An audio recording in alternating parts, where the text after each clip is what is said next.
Geger petugas tagih utang ditemukan tewas di kebun mangga, diduga dibunuh.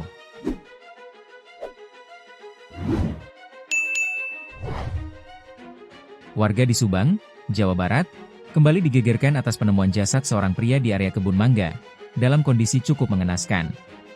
Penemuan jasad pria itu terjadi tepatnya di Kampung Karangsari, RT Maret 04, Desa Jatisari, Kecamatan Compreng, Subang, Jawa Barat, pada Rabu, 15 Mei 2025. Berdasarkan informasi, jasad pria yang diduga korban pembunuhan itu adalah seorang petugas bank keliling alias petugas penagih utang. Korban disebut bernama Amsori, 50, warga KP Karanganyar RT Maret 04 Desa Salam Dharma Kecamatan Anjatan Kabupaten Indramayu yang berprofesi sebagai petugas bank keliling. Berita penemuan jasad pria bersimbah darah tersebut sempat viral di media sosial. Bahkan di medsos, foto diduga pelaku pembunuhan juga tersebar. Motif pembunuhan sendiri sejauh ini masih belum terungkap. Namun, di medsos tersebar isi chat korban dengan seorang perempuan yang ditagih utang oleh korban namun tak mau bayar. Saat ditemukan warga, jenazah korban dalam kondisi mengenaskan bersimbah darah. Korban mengalami luka senjata tajam di bagian punggung dan leher.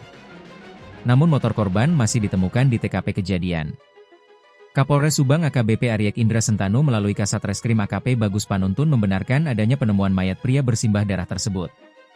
Ia benar kemarin sore kami dapat laporan adanya penemuan mayat pria yang TKP-nya di Kebun Mangga, katanya, Kamis, 15 Mei 2025, dikutip dari Tribun Jabar. Mayat pria tersebut ditemukan sudah tergeletak bersimbah darah di bagian leher dan punggung. Di lokasi penemuan mayat juga ditemukan motor metik diduga milik korban bernomor E2270 TV. Kami pihak Satreskrim Polres Subang beserta tim Inavis langsung melakukan olah TKP di lokasi penemuan mayat tersebut. Setelah dilakukan olah TKP, polisi langsung membawa jasad korban ke RS Polri Sartika Asih Bandung untuk dilakukan otopsi, katanya. Adapun ciri-ciri korban bertubuh gemuk, kepala berambut cepak, pakai sweater lengan panjang warna hitam, kaos dalam putih, celana katun hitam, sabuk warna coklat dan sepatu pantofel warna hitam.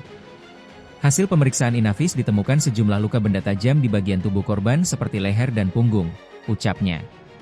Sejauh ini polisi sudah memeriksa sejumlah saksi, dan terus melakukan serangkaian penyelidikan untuk mengungkap kasus penemuan mayat yang diduga kuat korban pembunuhan tersebut.